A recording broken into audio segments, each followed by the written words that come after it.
wabarakatuh. Teman-teman sekalian yang saya banggakan, bertemu kembali di channel saya, Roni Harsoyo Official. Pada kesempatan kali ini saya akan menyampaikan materi tentang data, variabel, dan hipotesis. Baiklah, untuk pengertian data adalah fakta empirik yang dikumpulkan oleh peneliti untuk kepentingan memecahkan masalah atau menjawab pertanyaan penelitian.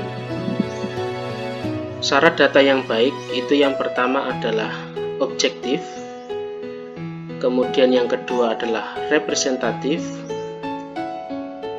yang ketiga adalah memiliki tingkat kesalahan yang kecil, dan yang keempat adalah relevan dengan masalah yang akan dipecahkan.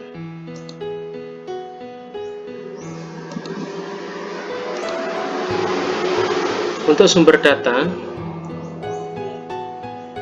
itu yang pertama adalah dari informan atau responden. Informan itu adalah orang yang memberikan informasi kepada kita, sementara responden itu adalah orang yang memberikan respon terhadap pertanyaan atau pernyataan yang kita berikan melalui angket. Nah, pada penelitian kuantitatif, sumber data itu dinamakan sebagai responden, sementara untuk penelitian kualitatif, sumber data dinamakan sebagai informan.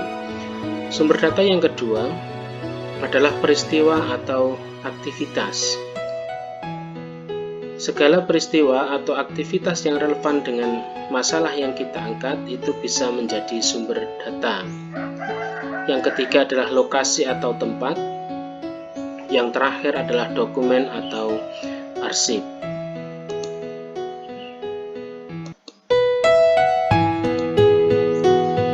Untuk jenis-jenis datanya, berdasarkan sumbernya ada jenis data primer dan sekunder.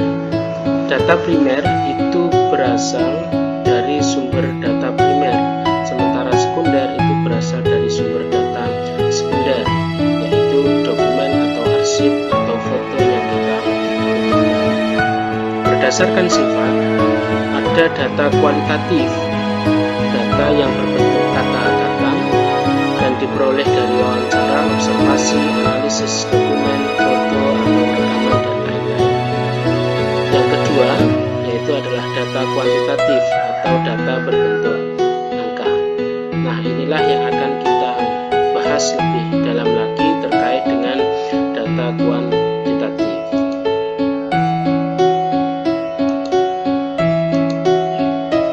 Jenis data kuantitatif itu ada dua. Yang pertama adalah data diskrit. Data diskrit itu adalah data yang diperoleh dari hasil menghitung atau membilang, bukan yang diperoleh dari hasil mengukur. Contohnya adalah misalkan kita menghitung jumlah meja. Jumlah meja ada 20, jumlah kursi ada 10, jumlah pensil ada 5. Nah, itulah yang dinamakan sebagai data diskrit. Jadi data yang diperoleh dari hasil menghitung atau membilang suatu benda atau objek. Jenis data yang kedua adalah data kontinum, diperoleh dari hasil pengukuran. Data ini dibagi menjadi 4. Yang pertama yaitu adalah data rasio, yang kedua adalah interval, yang ketiga adalah ordinal, dan yang keempat adalah data nominal.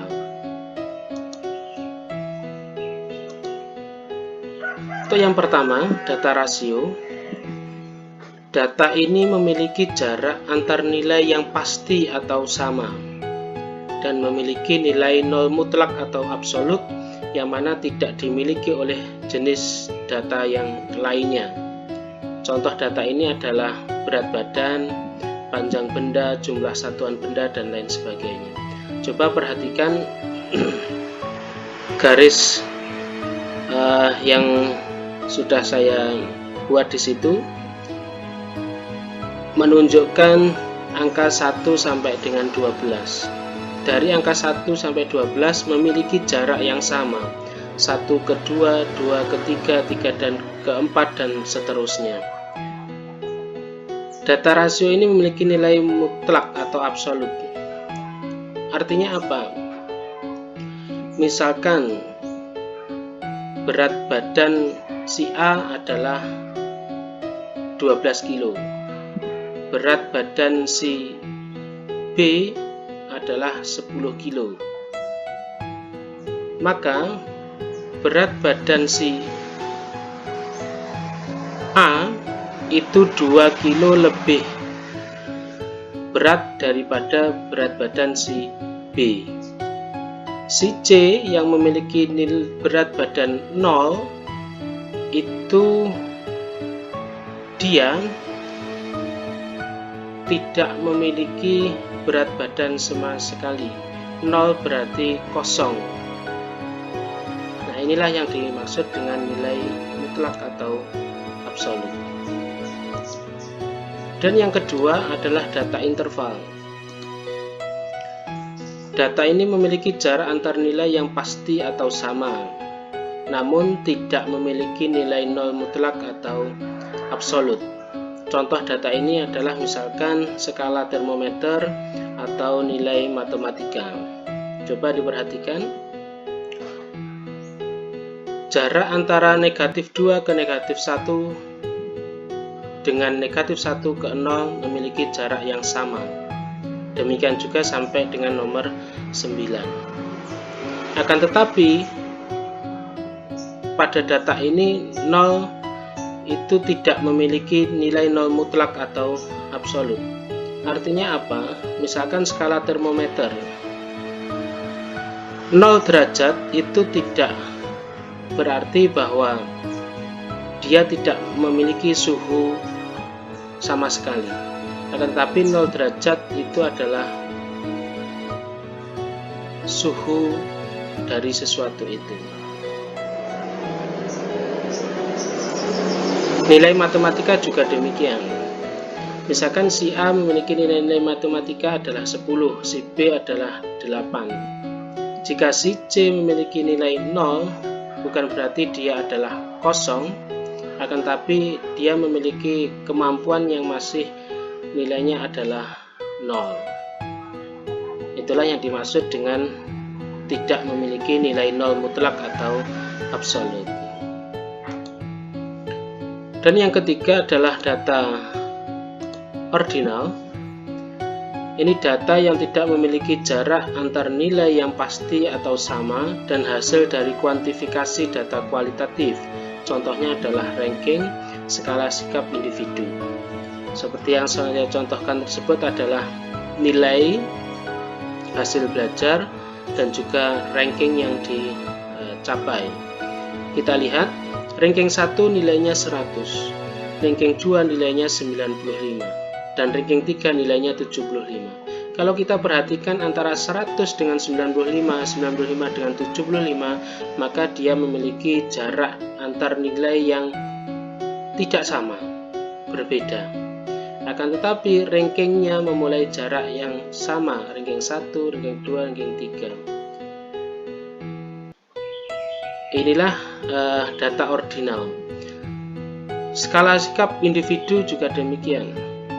Misalkan pernyataan terhadap sesuatu, dia menyatakan sangat setuju, maka nilainya adalah 5. Setuju nilainya adalah 4. 5 dengan 4 jaraknya satu satuan, tapi bukan satu satuan yang dimaksud, akan tetapi antara 5 dan 4 memiliki jarak yang tidak diketahui pasti berapa nilainya, karena itu adalah skala sikap individu terhadap pernyataan atau pertanyaan.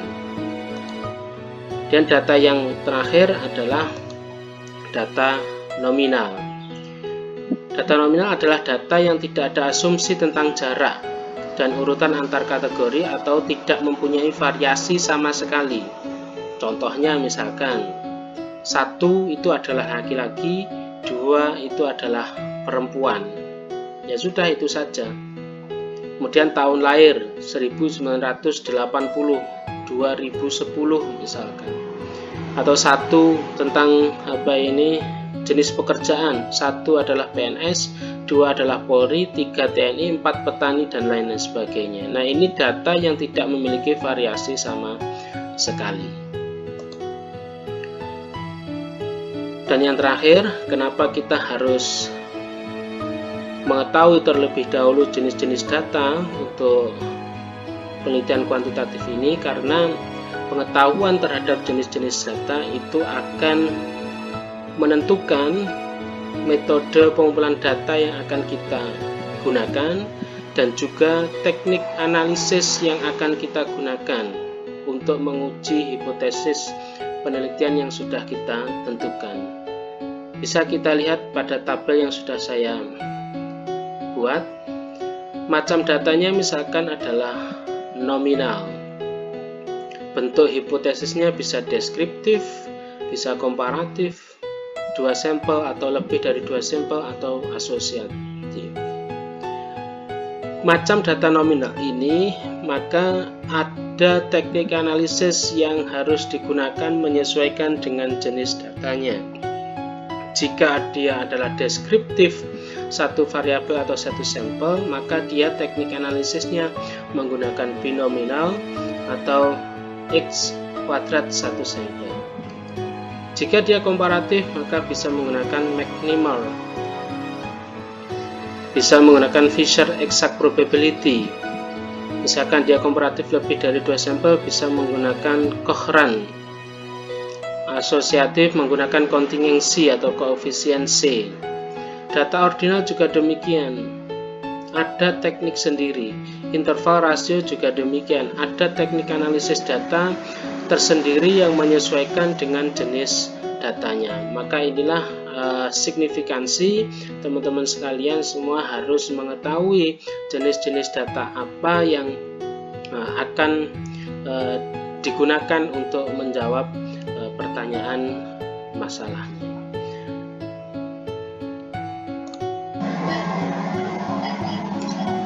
Materi berikutnya tentang konsep dan jenis variabel penelitian. Variabel penelitian itu adalah suatu atribut atau sifat atau nilai dari orang, objek atau kegiatan yang mempunyai variasi tertentu, yang mana ditetapkan oleh peneliti untuk dipelajari dan kemudian ditarik kesimpulannya. Jadi di sini kata kuncinya adalah pada atribut atau sifat atau nilai yang dimiliki oleh orang tersebut atau objek atau kegiatan yang mana dia memiliki variasi. Nah, variasi inilah yang kemudian ditentukan oleh peneliti untuk dipelajari dan kemudian ditarik kesimpulannya. Contoh misalkan terkait dengan tinggi badan seseorang. Nah, tinggi badan seseorang ini mempunyai variasi. Ada yang rendah, ada yang tinggi. Dari hasil pengukuran juga demikian, memiliki variasi yang berbeda-beda. Misalnya terkait dengan hasil belajar, juga memiliki variasi yang berbeda-beda antara siswa satu dengan siswa yang lainnya. Nah, atribut inilah yang ditetapkan untuk diteliti. Nah, jenis variabel penelitian itu banyak sekali jenisnya. Yang pertama yaitu adalah variabel independen atau bebas. Variabel ini mempengaruhi atau menjadi sebab perubahan dari variabel dependen. Yang kedua adalah variabel dependen atau terikat. Variabel yang dipengaruhi atau menjadi akibat karena adanya variabel independen. Contohnya, misalkan ada metode UMI. Ini menjadi variabel independen atau dalam penelitian kuantitatif itu sering disimbolkan dengan X. Kemudian ada variabel cara baca Al-Quran. Ini adalah variabel dependen atau Y. Nah, metode UMI itu menjadi variabel bebas karena dia mempengaruhi cara baca Al-Quran. Apakah dia semakin baik atau tidak? Mengapa dikatakan metode UMI sebagai variabel bebas? Karena ada kemungkinan metode-metode lain atau variabel-variabel lain yang mempengaruhi cara baca Al-Quran, tidak hanya saja metode Umi, akan tapi banyak variabel lain yang bisa mempengaruhi cara baca Al-Quran. Kemudian yang ketiga ada variabel moderator. Itu variabel yang mempengaruhi, memperkuat ataupun memperlemah hubungan antara variabel independen dengan variabel dependen. Nah, variabel moderator ini sering disebut sebagai variabel independen kedua. Contohnya, misalkan ada variabel independennya adalah motivasi kerja, kemudian variabel dependennya adalah produktivitas kerja. Jadi motivasi kerja yang tinggi itu akan mempengaruhi produktivitas kerja. Nah, akan tetapi di situ ada variabel moderator. Misalkan variabel moderatornya adalah kepemimpinan. Nah, kepemimpinan ini menjadi variabel yang memperkuat atau bisa memperlemah terkait dengan produktivitas kerja dari seorang karyawan. Motivasinya tinggi, akan tetapi kepemimpinannya dari direktur atau pimpinan di tempat kerjanya itu adalah rendah, bisa jadi juga akan mempengaruhi produktivitas kerjanya. Sebaliknya, motivasi kerja yang rendah, akan tetapi kepemimpinannya baik, misalkan, itu juga akan mempengaruhi produktivitas kerja, bisa menjadi sangat produktif. Inilah yang dinamakan sebagai variabel moderator, yang mana mempengaruhi, memperkuat atau memperlemah dari variabel independen dan independen.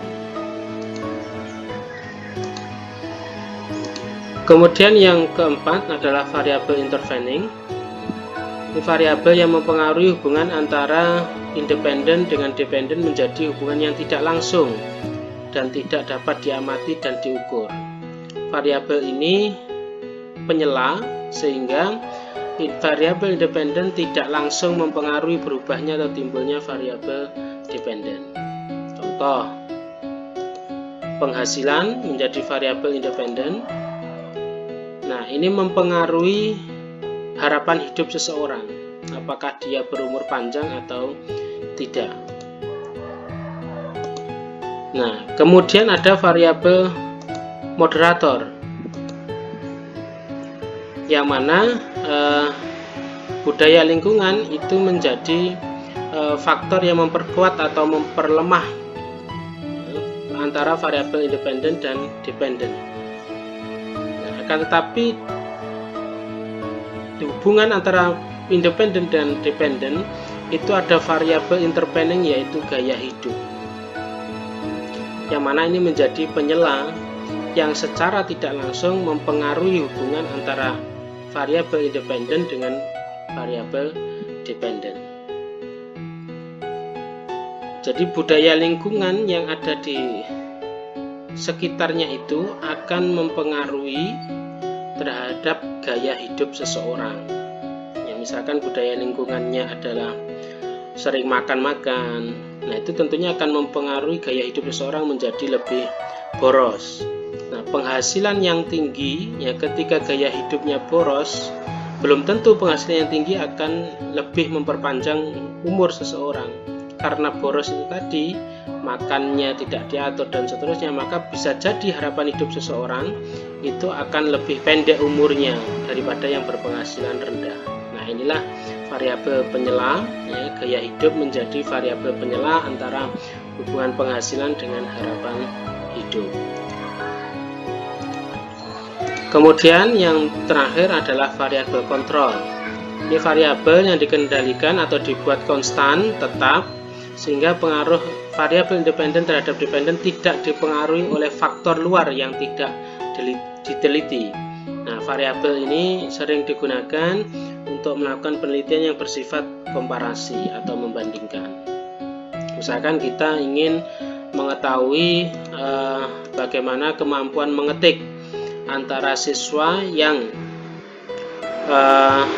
siswa SMA dengan siswa SMK misalkan. Nah, tentu ini harus ada variabel kontrol agar tidak ada pengaruh lain, ya, pengaruh dari variabel lain yang tidak diteliti. Nah, variabel kontrolnya apa? Misalkan naskah. Jadi naskahnya harus sama, jumlah katanya harus sama. Kemudian tempatnya juga demikian. Tempat untuk mengetik itu juga harus sama. Apakah dia ada AC atau tidak, tempatnya nyaman atau tidak, itu harus sama. Mesin tiknya juga sama. Misalkan menggunakan mesin tik semua, ya menggunakan mesin tik semua. Menggunakan komputer semua. Nah, jika tidak ada variabel kontrol, maka bisa jadi ada variabel-variabel lain yang akan berpengaruh terhadap kemampuan atau keterampilan mengetik antara anak SMA dengan anak SMK. Nah, inilah perlunya variabel kontrol pada penelitian yang bersifat membandingkan atau komparasi.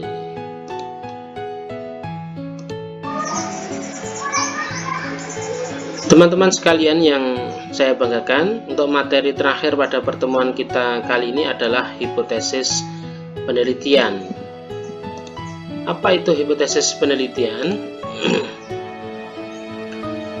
Hipotesis penelitian itu adalah jawaban sementara terhadap rumusan masalah penelitian yang telah dinyatakan dalam bentuk kalimat pertanyaan atau masih bersifat teoritis. Yang namanya jawaban sementara itu disandarkan kepada teori-teori yang sudah kita tetapkan, maka dia bersifat teoritis karena memang belum bersandarkan pada data yang kita kumpulkan. Hipotesis statistik itu ada jika penelitian bekerja dengan sampel. Jika tidak atau menggunakan seluruh populasi yang kita tetapkan, maka tidak ada yang namanya hipotesis statistik. Adanya adalah hipotesis penelitian. Dalam pembuktiannya pun tidak ada istilah yang namanya signifikansi atau taraf kesalahan atau kepercayaan, karena hasilnya itu diberlakukan kepada seluruh populasi. Kalau penelitian kita menggunakan dengan sampel, maka ada yang namanya signifikansi atau taraf kesalahan atau kepercayaan, yang mana hasilnya itu tadi dapat digeneralisasikan atau diterapkan pada populasi yang sudah kita tetapkan. Macam-macam hipotesis penelitian itu, yang pertama ada hipotesis kerja atau alternatif, atau sering yang disingkat dengan HA.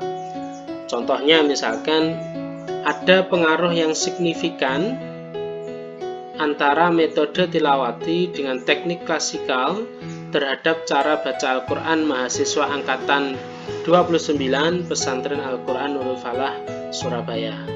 Nah, ini yang dinamakan sebagai hipotesis kerja atau alternatif. Dalam pernyataannya pun ini adalah dalam bentuk kalimat positif. Ada pengaruh yang signifikan. Nah, signifikan tadi sudah saya sampaikan di awal. Ini berlaku ketika ada hipotesis statistik, karena di sini akan bekerja pada sampel, yang mana hasilnya akan diterapkan pada populasi. Nah, dan bentuknya hipotesis kerja atau alternatif itu dalam bentuk pernyataan yang positif. Dan yang kedua ada hipotesis nihil atau nol, H0. Contohnya adalah tidak ada pengaruh yang signifikan antara metode tilawati dengan teknik klasikal terhadap cara baca Al-Quran mahasiswa angkatan 29 Pesantren Al-Quran Nurul Falah, Surabaya. Nah, ini bedanya. Kalau hipotesis kerja atau HA itu adalah kalimat positif, nah, untuk hipotesis nihil atau H0 itu tidak ada pengaruh, berarti adalah kalimat negatif.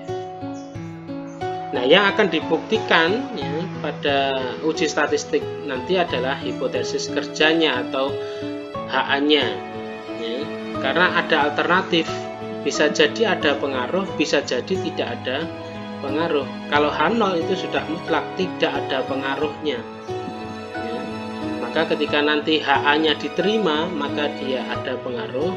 Jika HA-nya ditolak berarti H0-nya yang diterima, dia tidak ada pengaruh yang signifikan. Nah, bentuk hipotesis penelitian itu yang pertama adalah hipotesis deskriptif. Ini jawaban sementara terhadap masalah deskriptif yang berkenaan dengan variabel mandiri. Variabel mandiri itu adalah ketika kita meneliti, itu variabel yang kita angkat itu hanya variabel mandiri atau satu variabel saja. Jadi dia hanya ingin mendeskripsikan variabel tersebut. Contohnya misalkan kita akan meneliti kecerdasan emosional siswa SMK Al-Fatah misalkan.